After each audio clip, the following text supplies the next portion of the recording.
Good morning. As you can probably tell from my videos, I'm a bit of an early riser. It's around about 6 a.m. at the moment, just cooking some breakfast. This is a view out of my duck hatch, back towards the bridge and the other boats that are moored there. Sun is coming up now.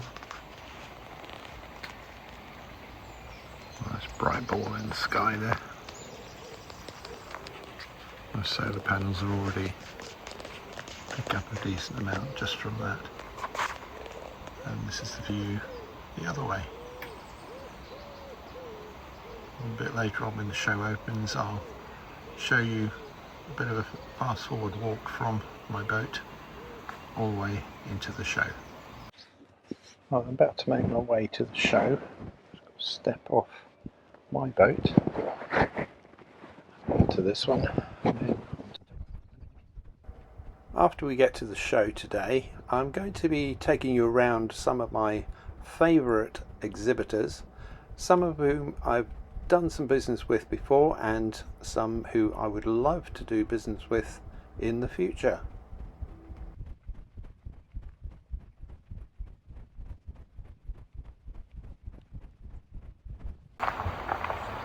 Just walking on my way to the show, past a boatyard, Crick Marina.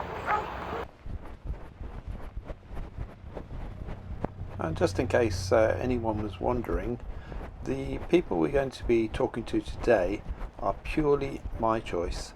I love the product that they produce, I love the people, they're really nice people to do business with, and I'm not expecting, and I've not got any discounts for any of their services. I just love their products.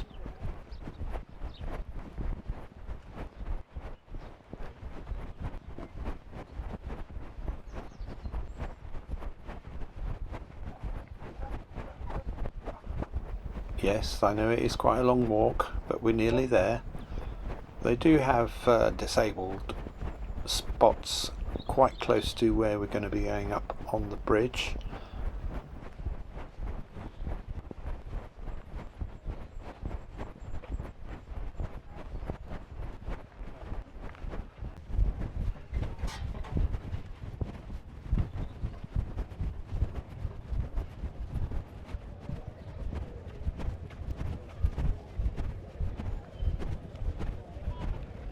Here we are, about to enter Crick Boat Show.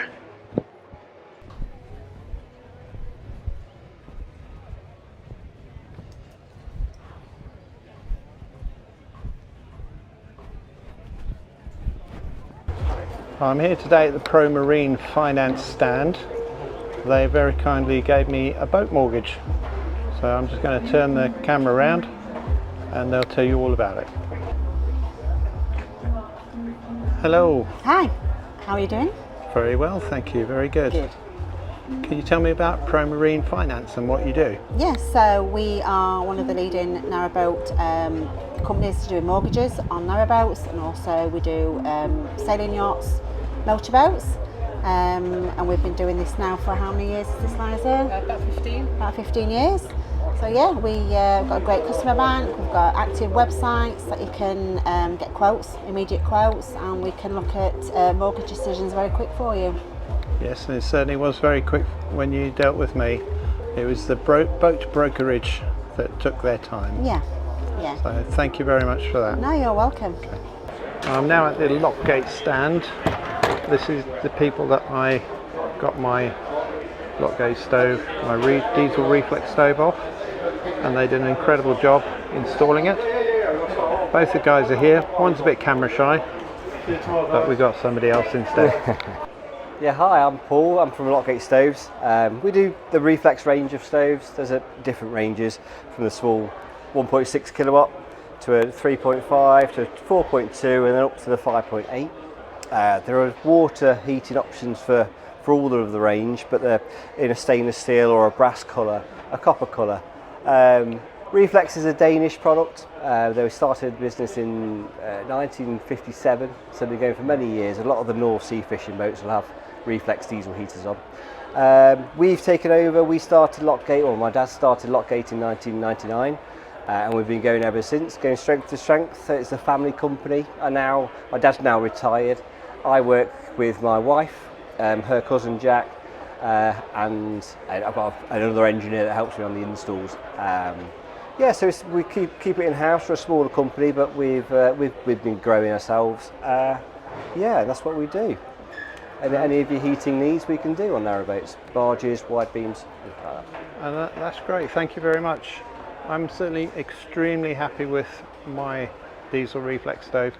I've got the K2000, which is plenty for my 58-foot narrowboat. That's right. I've now come to the Water Freedom stand. I'm not a customer of theirs yet, but I will be. They produce these units here. If I can hand over to John, he's going to tell you all about the company. Hi, so I'm John Howard. I came up with the concept of purifying canal water 11 years ago. Not with the intention of creating a business, just with the need to solve my own family's need for water on a canal boat. Yeah. And here we are 11 years later, and we now have a business, and we're based in London and Stratford upon Avon, and shortly in Berkhamsted, and maybe a couple of other places this year as well. So the main system takes its water from the canal. It runs it through using a high pressure pump, runs it through a series of filters to remove sediments, hydrocarbons, heavy metals, pesticides, and a range of other chemical contaminants. Then passes it through an ultraviolet tube. The UV tube sterilises the water to kill bacteria, viruses and cysts. And from there the water then goes into your boat's water tank. And at that point the water is then suitable for baths and showers and laundry, dishes, etc. So you can't drink that water yet? If you want to drink the water, you would need to add a Water Freedom Pure. And the Pure will take the water to an additional level of purity, which is essentially leaves it cleaner than regular tap water, significantly cleaner.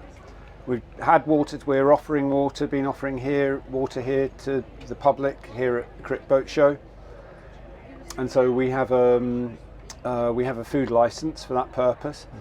We've had water tests done. We've had to have water tests done to satisfy our regulatory requirements. We tested for 111 different elements. All of the microbiology suite came back 0. Absolutely nothing in the water from a microbiological risk perspective. And of the 100 remaining contaminants and elements that were tested for, 97 of them were below detectable levels. So they were if they were present in the water, they were in too small a quantity to even be able to be measured in the lab. Now, isn't it right? People say, "Oh, I don't want to drink canal water; it's dirty." Obviously, you've just explained that it comes out extremely clean. Isn't it right that canal water is where the tap water comes from in their houses? Well, the water that comes out of the tap in your house comes from lots of different sources. But yes, it would have been through the canal network. The river, it would have been taken from rivers, from reservoirs, etc. So. Okay, just one last question. We've seen this unit down here, and that's 6 pods, I guess I'll call them. Can they be fitted into any size boat and any configuration? Pretty much. We can fit the system in. We can build the system in 3 different shapes. So we can either build it in 2 rows of 3 filter housings, in which case you end up with this square. We can build it in a single row of 6, in which case we end up with a horizontal rectangle. Or we can build in 3 rows of 2, in which case you end up with a vertical rectangle and something that would fit in the back of a wardrobe. We also have a portable version of the system called the Water Freedom Cube, and that condenses the system down into dimensions of 40 by 40 by 40 by 44. So it's minimal footprint, would fit very neatly in the bottom of a cupboard. That's brilliant. Thanks very much for all of that, and I'll be back You're later welcome. in the year to buy one myself. Well, thank you for dropping by the stand. Okay.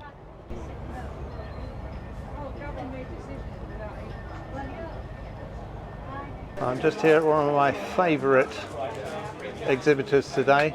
Oh, They too did kind. they did some work for me just this year, installing 3 solar panels, a Victron inverter. And I've just come back to have a chat with them. So I'm Phil from Proelectric, and yeah, we do bespoke solar installs on canal boats and cabinets like this one.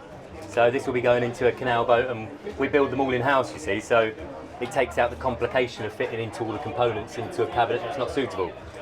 So it has all your distribution, it has your lithium batteries. We're now keeping up with future regs. We're now building to vent boxes. So if you notice, this box down here is a room sealed box, and that'll be vented to the outside of the boat. These systems use a servo GX monitoring system. It's really smart. It's a luxury item, but it also has a primary function for this kind of system where it uses it as a data communication. So if the battery wants to stop charging, it will send the message to the servo GX, and the servo GX will communicate with all of the other devices to either stop charging or stop discharging. The other things that are bespoke to what we do is our telescopic rod system. I don't know if you can see on there where it's got a bit of glare.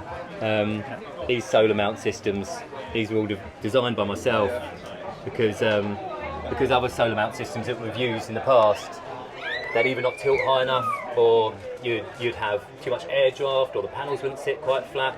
So we designed that so it's aesthetically pleasing. You can get 4 or 5 times the amount of power as you probably witnessed yourself.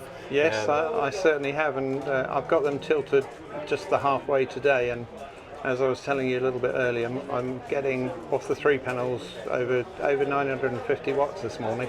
Okay, there's decent sunshine, but yeah, it's still amazing. Yeah, and it's that time in the spring or the autumn to get that 4 or 5 times the power. If you get one sunny day, it's the difference between running your engine and not. It's yeah, and they look the part too, in my opinion. Absolutely. And I will definitely be back to you later this year to upgrade the whole system, and I think we'll do another video of that. So thank you very much. Brilliant, thank you. Okay. Here I am at my favourite boat builders, Floating Ohm. And here I am, Floating Ohm stand, and Naomi is going to introduce what they do. Hi, I'm Naomi. I work at Floating Ohm. In fact, it's my company. And what we do is we build electric propulsion canal boats. We've actually got a unique hull form that's built by us and only us. And what we did was we went back to the design board and started again with electric propulsion in mind. So at the bow here, we'll see that this is an elliptical bow. It's shaped a little bit like an ice cream cone. What this does is it allows the water particles to pass in 2 pathways as opposed to a mixed pathway. It passes gently around on the sides and completely flat on the bottom, which means that the water is not disturbed too much as you're passing through it. At the stern, we'll see here that we have what I call like a serpentine S-shaped path, which is a gentle, smooth journey for the water up. We also have what we call our pod, which is where our motor sits. Because we've got an electric motor, our pod can be really slim, and in actual fact the steel is only 2 plates thick right here at the end, which means that your propeller gets the ultimate propulsion. Nice clean jet of water straight through, which means that we're much more efficient through the water, which obviously for electric is wonderful.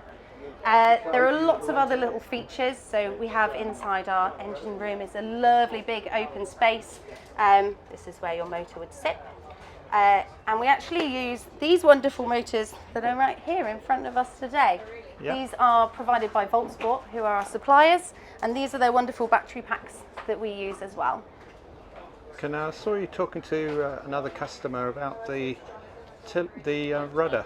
The rudder. So yes, unlike a lot of canal boats that we'll see out there with a standardised flat plate rudder, we actually use a shilling rudder, much like you'd see on a big ship. It's a hydrofoil.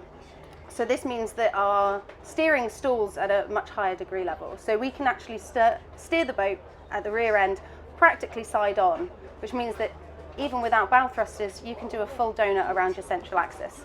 So the manoeuvrability is much, much higher with these rudders.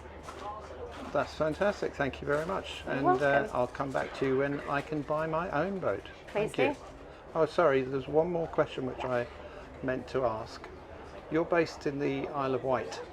We are based in the Isle of Wight, but we have also just done a wonderful partnership deal with a long-time business friend, Headship Marine, who are up in Sunderland dry docks. So we actually have the capacity to build quite a few boats each year. Now, the one question I asked this one about 3 years ago, how do you get your boat from the Isle of Wight across the sea to the mainland Britain? The exact same way that you'd get your boat anywhere else. You'd pop your boat on the back of a truck and drive it. But obviously if it comes from the Isle of Wight, it would go on a truck, on a boat, and then back off the other side. Perfect. That was what I was looking for. Thank you. You're welcome. Take care. I hope you enjoyed the chats with some of my favourite exhibitors. Some I bought products from, and some I will do so in the future. Look out for 2 others I managed to talk to the next day. I think you will love them both.